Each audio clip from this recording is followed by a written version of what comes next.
pašnekėsim apie garsą. Tai kas yra garsas? Kas žinot, kas yra garsas? Neįsivaizduojat, bet visi naudojatės, ar ne ta paslauga, kaip sakant, garso.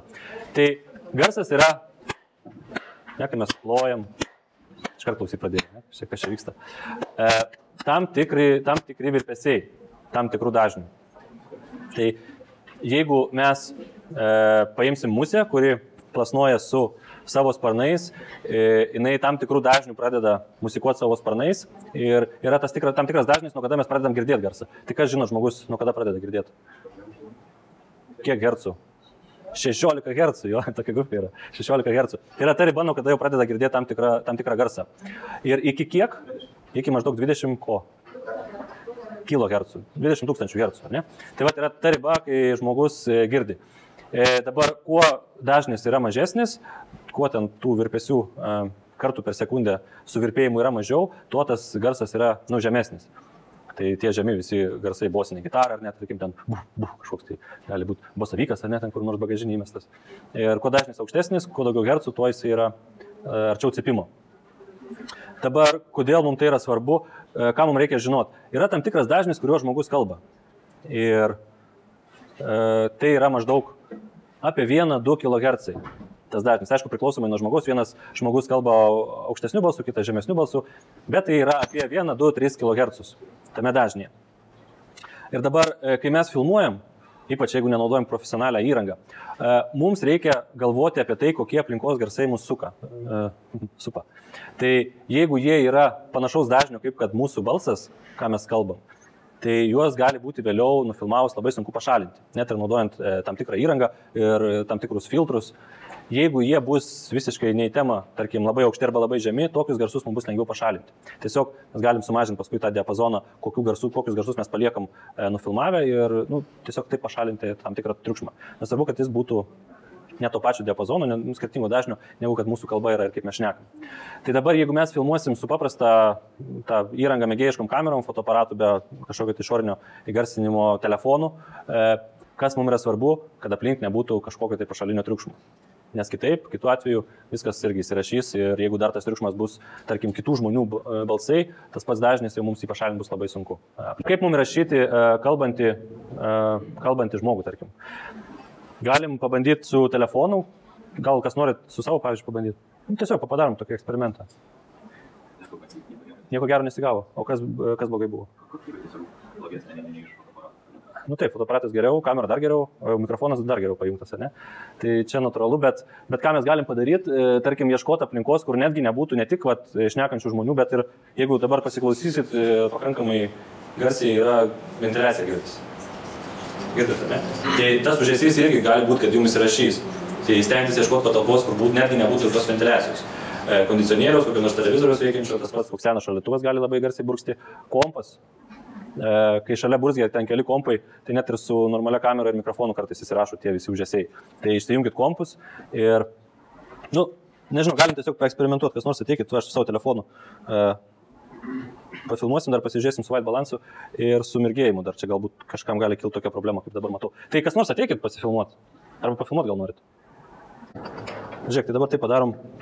Padarysim white balansą, pakeisim, reiškia, kad pasižiūrėt, kai yra netinkamas apšvietimas ir baltos spalvos balansas. Čia galima nustatyti rankiniu būdu baltos spalvos balansą ir aš čia padarysiu, kad būtų tarsi čia dienos apšvietimas, bet iš tikrųjų yra dirbtinis lempų apšvietimas.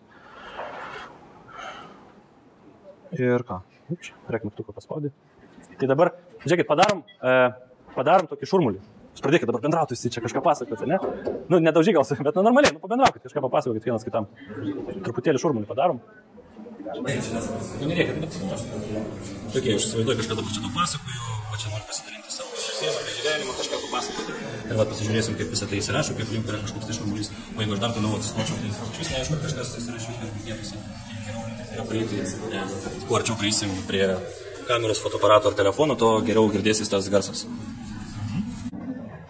Gerai, dabar visi tyliai. Dar kartą pafilmuojam. Žiūrėk, iškišim. Dabar pakeisim baltos spalvos balansą į tokį, kokį reikia.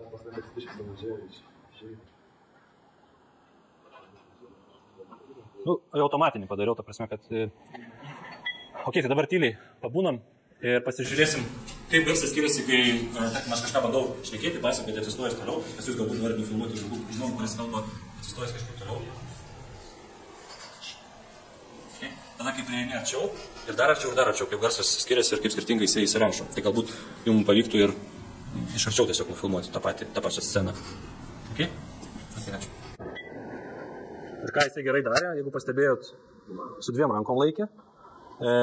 Vėlgi, jeigu mes filmuosim, gerai, kad jūsų nefilmuotų mūsų šonų, su viena ranka, ar ne, kaip yra mėgstama ten. O, geras, jo čia filmuoju. Arba dar taip apversti, o čia daugiau telpa, jūs taip jūsų kūną, ar ne? Ne, bet gal dar taip.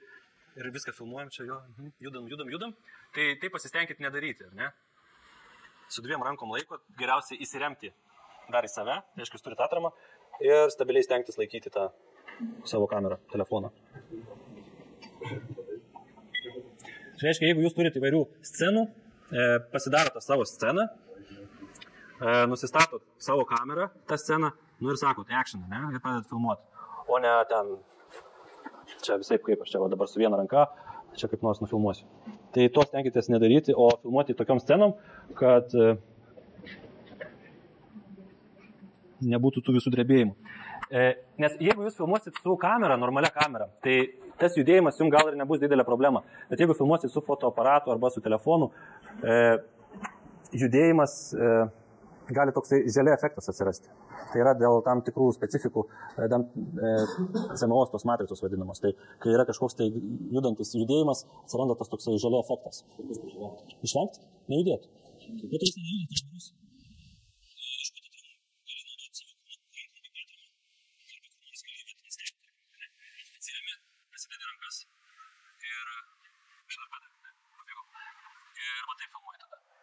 Tiesiog tai gali būti stalas, tai gali būti kažkokia kitokia atrama.